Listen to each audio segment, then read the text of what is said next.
Every so often, I like to think about how really good video games or games designed with really good gameplay are always going to have some sort of real life reflection inside of the game. And one of the games that is my favorite for that reason is the game Risk of Rain.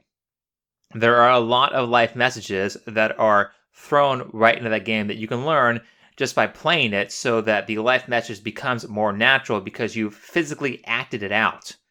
It may be the case that you can't understand any idea unless you have physically acted it out first, which is the whole purpose for metaphor, which is the whole purpose for games, which is the whole purpose for drama and theater and stuff like that. Those are all ways of acting out ideas. Of course, a lot of those are very effective. But there's one thing I think about quite a lot with Risk of Rain. It's that when you first start the game, it is extremely difficult to do anything. And a lot of the monsters and a lot of the bosses have some of these really powerful abilities that will absolutely just end you right away if you make the wrong moves.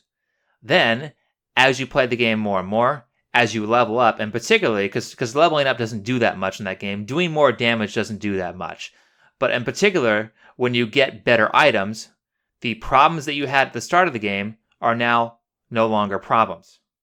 For example, there's this really difficult enemy to defeat called Ifrit, or I think maybe it's pronounced Ifrit, whatever. There's an enemy that's difficult to defeat called Ifrit.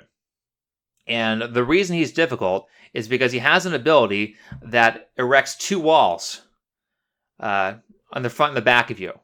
So that you can't cross those planes. And what it'll do is it'll walk between those two walls, it'll swing its hand and murder you.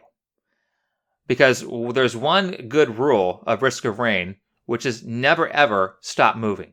You're always moving around and always trying to change directions, especially in higher difficulties, otherwise you will be killed.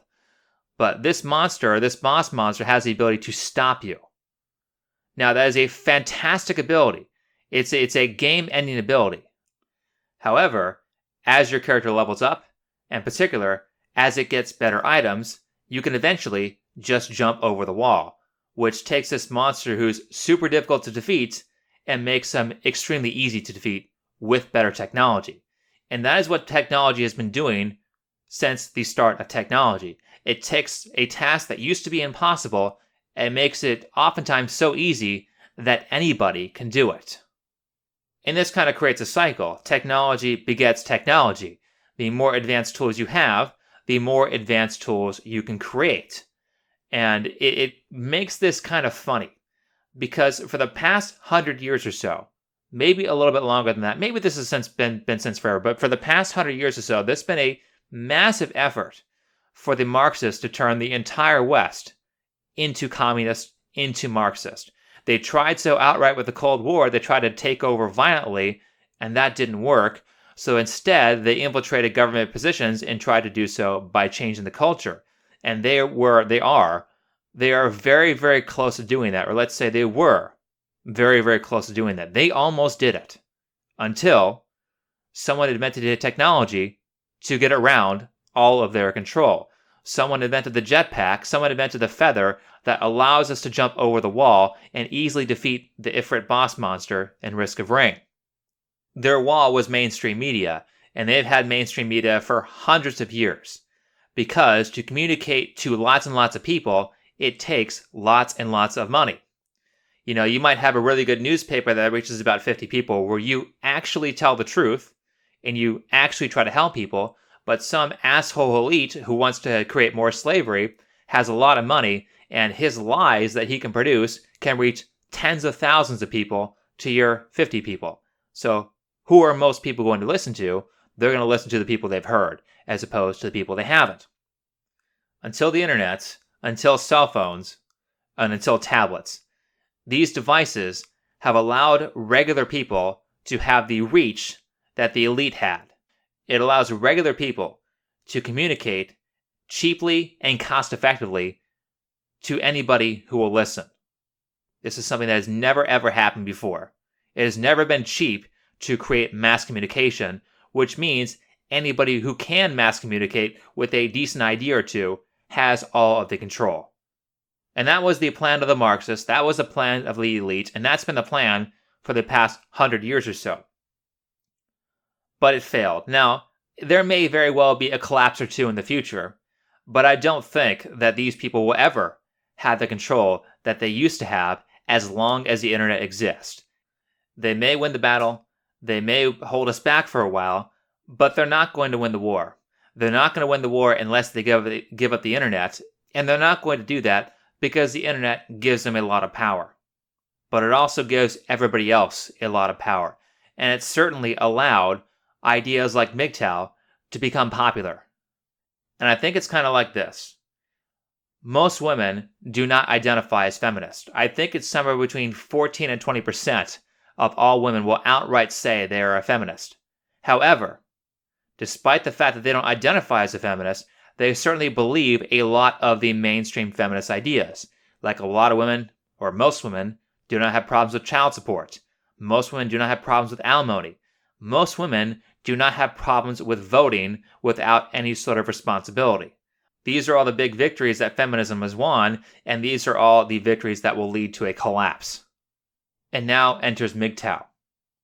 I think we will never get a majority of people. I don't even think it's possible to get a majority of people to identify as MGTOW, to openly say that they are MGTOW. However, despite the fact that MGTOW may be a very small percentage of society, it may just be 5% of men who are actively saying that they are this way.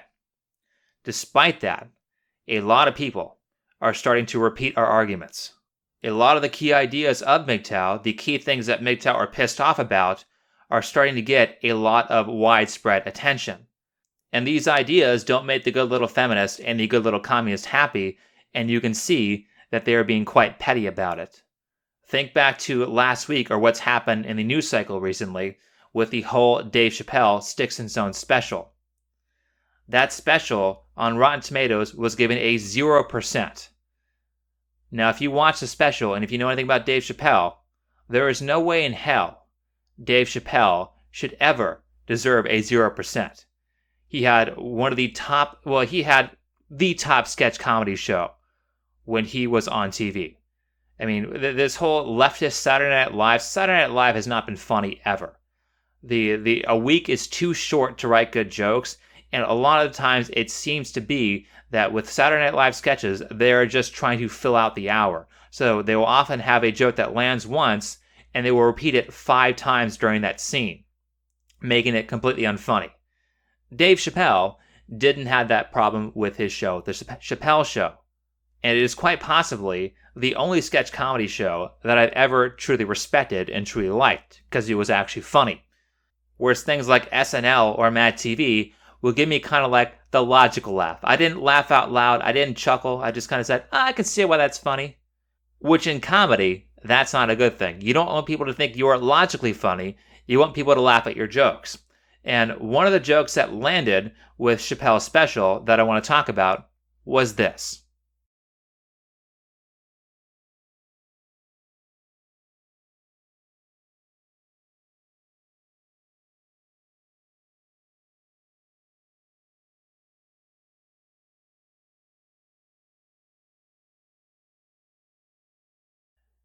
Now, I didn't play the whole joke because you can just go ahead and watch it on Netflix, but I love how during this setup of this joke, Dave Chappelle plays both sides. He very deceptively, and that's kind of like what good comedy is always about, deception. Kind of like a good fight is always about deception. If you're going to attack your opponent, you're going to have to feint a little bit. You're going to have to pretend you're doing one thing, but then do something else. So he starts the joke by saying, I am both for abortion and against abortion. So everybody is on his side. But then he says something that is very anti-abortion, very against what the mainstream feminists have been promoting for the past 50 years or so, whenever abortion came out, whenever it became popularized. I assume it was somewhere around the 70s. Is they're always saying, my body, my choice. This is a free country, this is America, I should get to choose over the things that I want to do with my own personal body. If it's your body, it's your choice. It's my body, it's my choice. And this has been a very, very effective buzzword. It's been a very, very popular message. You can tell it's popular because every time a leftist talks about abortion, they always repeat that line because it works. So Dave Chappelle moves past this by saying an idea that MGTOW had been saying for years. Maybe the MGTOW of the past have been saying this for decades, which is, all right, it's your body, your choice. But if I don't want the baby and you want to keep it, then I don't have to pay. It's your body, your choice. It's my money, so it should be my choice. Now, ideas work like this. You get to make the idea, but you don't get to say what's popular and what's not popular. The only way something gets popular is if you say something and then somebody else repeats it. So I heard this on Dave Chappelle's special, and this is definitely one of the jokes I remember because it relates to MGTOW. And then, a couple days later, I hear Ben Shapiro making a video about this specific joke. And then he talks at length. He does a riff about abortion. And his riff about abortion ends up being kind of pro-life. And he says that he doesn't care whether a woman has an abortion, but if it's the woman's choice and only the woman's choice, then men shouldn't have to pay for the child support, which is a very common argument that is made by sort of cynical pro-lifers. And then he says, or maybe we have the logic of this whole thing entirely wrong. Well, and one of the things that I love about it too, like that obviously is a big deal, but the abortion stuff where he talks about my money, my choice, and he says if I'm wrong, then maybe we're wrong. I was like, that was awesome. And it was funny. Yeah. It was hilarious. Then we can figure it all out together. Exactly. Ben Shapiro then reports on the fact that joke landed and the fact that joke flies in the face of what the leftists have been saying. And it flies in their face in a way that is agreeable and in a way that makes sense. So these ideas tend to have a ripple effect. And they're rippling quite well. That one's going very well. Of course, another big MGTOW issue or another big MGTOW idea is the false rape accusation or the false accusations of abuse. Look at what has happened in the past couple of years. Look at what's happened in the past year. One of the most popular events of this year, something that has made tons of YouTube channels successful, is the Vic Mignogna case. One channel that was okay, like Nick Rekieta is a fairly new channel. I think he's about 2 years old. His following before the Vic Mignogna case was about 3,000 or 4,000 subscribers. I actually was lucky enough to get into his channel before he started talking about Vic Mignogna. After Vic Mignogna, he now has 76,000 subscribers. And during the depositions of Ron Toy, Monica Real, and Vic Mignogna, he had often upwards of 10,000, maybe as high as 14,000 live viewers. This channel went from nothing to a very successful and a very popular channel who gets tons of donations with live streams.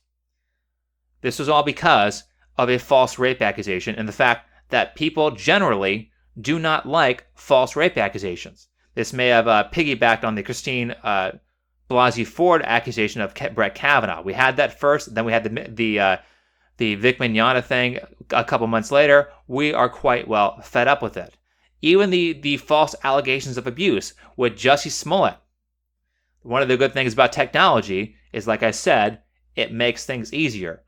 Technology makes it a lot harder to lie. So if Jussie Smollett says he got beaten in front of a subway at 9 p.m. on this date, yet we have a video camera at that subway that shows no such beating, we can now call him out as a liar. So the false allegations of abuse, the false allegations of rape, the fact that the man is on the hook for everything and women are on the hook for almost nothing, these are now ideas that the population at large do not like. So you may not be calling yourself MGTOW, but you sure believe a lot of the same things that MGTOW believe. People at large might not be calling themselves MGTOW, but a lot of MGTOW ideas are getting very, very popular. But that's enough for this video. If you liked it, please hit the like button, subscribe if you're new, comment and share. My Bitchute link is in the description, so if you have not subscribed to me on Bitchute, go ahead and do that. And if you haven't heard, I release one exclusive Bitchute video every single week on that website, and every Bitchute video that's exclusive is marked by the thumbnail. So go ahead and check that out at the link below. If you'd like to support the channel, then you can donate to me either through PayPal or Subscribestar. Those links are also in the description. Otherwise, thanks for watching, and I'll see you in the next video.